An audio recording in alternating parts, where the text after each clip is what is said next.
This is the work of evolution. It is the work that you were born to do. Chapter 11, Relationships. There are certain growing dynamics that can occur only within the dynamic of commitment. Without commitment you cannot learn to care for another person more than yourself. You cannot learn to value the growth of strength and clarity in another soul, even if that threatens the wants of your personality. When you release the wants of your personality in order to accommodate and encourage another's growth, you attune yourself to that person's soul. Without commitment, you cannot learn to see others as your soul sees them, as beautiful and powerful spirits of light. The archetype of spiritual partnership between equals for the purpose of spiritual growth is emerging within our species. This is different from the archetype of marriage, which was designed to assist physical survival, and in which the partners do not necessarily see themselves as equals. When individuals enter into a marriage, the ability of each to survive physically is enhanced. They are more capable together of finding fire, shelter, food and water, and of defending themselves, than they are individually. The marriage archetype reflects the perception of power as external. The archetype of spiritual partnership reflects the conscious journey of multisensory humans toward authentic power. Spiritual partners recognize the existence of the soul, and consciously seek to further its evolution. They recognize non-physical dynamics at work within the world of time and matter. They see matter as the densest, or heaviest, level of light that is continually being shaped and reshaped by the souls that share this sphere of learning. They consciously co-create their experiences with each other, within a live earth that loves life very much, and with a compassionate universe. Communities, nations and cultures, all of our collective creations are built upon the values and perceptions of the five-sensory personality, the values that are reflected by the archetype of marriage. They are designed to serve the physical survival of our species. They also reflect the decisions of our species to learn through fear and doubt. Our entire world is built upon the energy of the five-sensory personality that has chosen to learn through fear and doubt. Nations fear nations, races fear races, and the sexes fear each other. The exploration of physical reality, which is external power, could have been accomplished in a spirit of cooperation with, an appreciation of, the earth. Instead, we chose as a species to explore it with a sense of domination and exploitation. This is the path of learning through fear and doubt, fear of the physical environment and doubt that we fit naturally into it. Our world reflects the basic thought form that there is no afterlife, that in this lifetime the only thing that ensures power is what can be had and gained. Sometimes we speak of an afterlife, but we do not really believe that after we leave the earth we are still responsible for the choices that we have made upon the earth, or our choices would be very different. Our species is no longer humble. It has no reverence. It is arrogant and filled with its own technology. It seduces itself constantly in terms of its illusions that it is in control, and so it creates chaos and still refuses to see that it is impossible for it to control. We take from the earth and from each other. We destroy forests and oceans and atmosphere. We enslave each other, and torture and beat and humiliate and murder each other.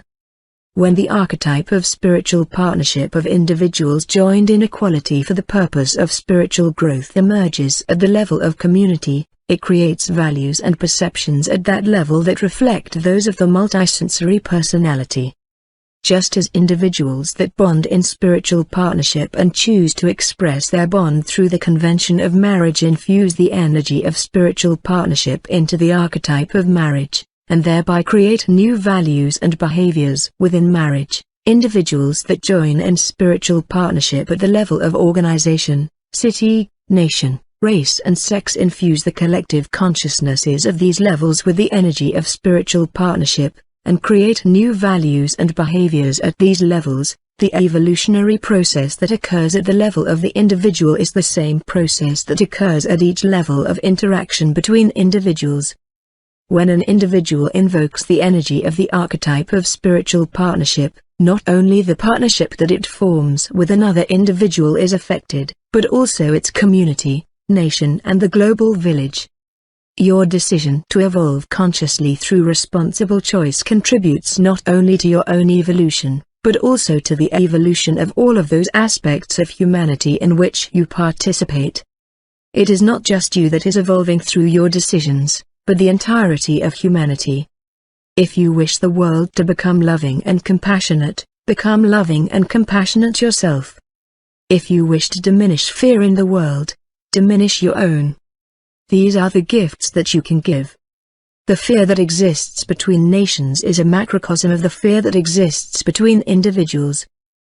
The perception of power as external that separates nations is the same that exists between individuals, and the love, clarity and compassion that emerge within the individual that chooses consciously to align itself with its soul is the same that will bring sexes, races, nations and neighbors into harmony with each other. There is no other way. Though each human being is responsible for the quality of life that he or she personally experiences, simultaneously that extends into the macrocosm. The threat of nuclear annihilation, for example, is a macrocosmic idea or notion on our Earth, and it requires the complete evolution of the microcosm in order for that to evaporate. So long as those who strive to establish harmony at the level of nations have within themselves the anger and violence that they seek to heal between nations, the harmony that they seek to create at the macrocosmic level cannot come into being. What is in one is in their whole, and therefore, ultimately, each soul is responsible for their whole world. When you commit to a spiritual partnership with another human being, you bring the energy of the archetype of spiritual partnership into the physical arena. You begin to form and to live by the values, perceptions, and actions that reflect equality with your partner and a commitment to his or her spiritual development and your own. You begin to set aside the wants of your personality in order to accommodate the needs of your partner's spiritual growth, and, in doing that, you grow yourself. That is how spiritual partnership works. You begin to see that what is necessary to the health of your partnership is identical with what is necessary to your own spiritual growth, that each of you holds the pieces that the other is missing. If you are jealous, for example, you will find that jealousy is what brings to the surface in your partner an aspect that needs to be healed, and that aspect is mirrored in yourself. You begin to value your partner's contribution to your development. You experience that his or her perceptions and observations are helpful, and, indeed, central, to your growth, that conversations between you stir deep waters. You learn the roles of love and commitment and trust in making your partnership work. You learn that love alone is not enough, that without trust, you are not able to give and to receive the love that both of you have for each other. You learn that your commitment must be translated into a form that satisfies the needs of both you and your partner. You learn to value the needs of your partner as much as you value your own, because the partnership that you both want requires two healthy and inwardly secure individuals. You learn to trust not only each other, but also your ability to grow together. You learn that you put your partnership most at risk by avoiding that which you are most afraid will destroy it. It is not easy to express what is inside you, especially that which makes you feel vulnerable or painful or angry or upset. These are the emotions that empower words that can do either damage or can do so much healing. You learn that sharing your concerns with consideration and the intention to heal and trust in the process is the only appropriate avenue. As you approach your needs with courage instead of fear, you ignite a sense of trust. The true human condition in its most perfect form has no secrets. It does not hide, but exists in clear love. You learn not to do stupid and careless things to each other. You learn that wanting what you want is not enough, but that you must both want it deeply and create it every day, that you must bring it into being and hold it in being with your intentions. As the consciousness of each of you becomes lighter, your partnership becomes richer. You learn the value of considering the other's position. By becoming the other person, by truly walking into the fears of the other and then returning into your own being again, you open up the conversation to transcend the personal and become healing at the impersonal. This allows you to see each other as spiritual playmates as you work through the areas that require healing in each of you. Even into the toughest moments of your work on feelings of insecurity, you can be light and remind yourself that you are spirits who have taken on the physical experience and have far greater power than you are showing in that moment of weakness. The things that are the individuals to learn in spiritual union with another individual are the groups, the communities and the nations to learn in spiritual union with other groups, communities and nations. The choice in each instance is between learning through fear and doubt or through wisdom, between the lower frequency energy currents of the personality and the higher frequency energy currents of the soul.